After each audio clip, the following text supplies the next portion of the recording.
40 profughi ospiti della Croce Rossa scendono in strada e marciano per le arterie di Jesolo per chiedere l'asilo politico e non essere rispediti a casa. Traffico paralizzato, duro il sindaco, chi li ha illusi deve intervenire. Protesta in strada dalla mattina al pomeriggio. Un corteo spontaneo di profughi ha paralizzato Jesolo. La richiesta è quella di ottenere asilo politico e di poter lavorare. Vediamo il servizio.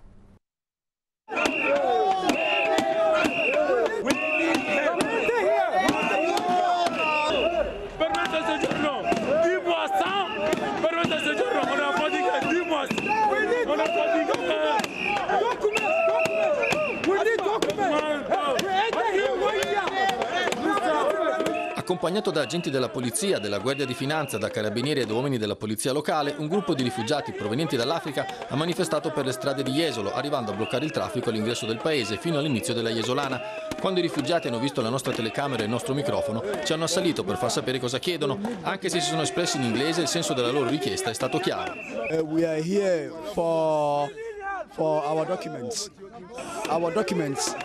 Arrivate a Jesolo da una decina di mesi, queste persone hanno fatto richiesta dello stato di rifugiato, ma a differenza di un'altra trentina di loro che l'hanno ottenuto nei mesi scorsi e hanno già lasciato il centro della Croce Rossa dove sono ospitati, non hanno ancora visto esaudite le loro richieste. Ora hanno tempo fino al 7 marzo per proporre un ricorso che, se non dovesse venire accettato, vorrebbe dire per loro il ritorno nel paese di origine. Per il sindaco Calzavara si tratta di un problema politico. Qualcuno ha illuso queste persone e dopo quasi un anno che sono senza prospettive è comprensibile che sfoghino la loro frustrazione. Bisogna che le forze dell'ordine, la prefettura, prenda atto di questa situazione e liberi la Croce Rossa di questi ragazzi, dandogli a chi il permesso di soggiorno, come una parte di questi mi pare sia già stato fatto, e a questi che non hanno i requisiti vengano rimpatriati. Per Calzavara non ci sono altre soluzioni. Chi ha titolo per rimanere in Italia o per avere il titolo di rifugiato politico lo abbia, così come è stato fatto per una buona parte di questi ragazzi. Chi non lo ha deve ritornare a casa propria. Dopo oltre 6 ore i richiedenti asilo hanno cessato la manifestazione, nonostante fossero stati avvertiti di non farlo. Nel corso della protesta hanno bloccato la circolazione e questo costerà loro una denuncia che potrebbe avere ripercussioni sulla loro rivendicazione.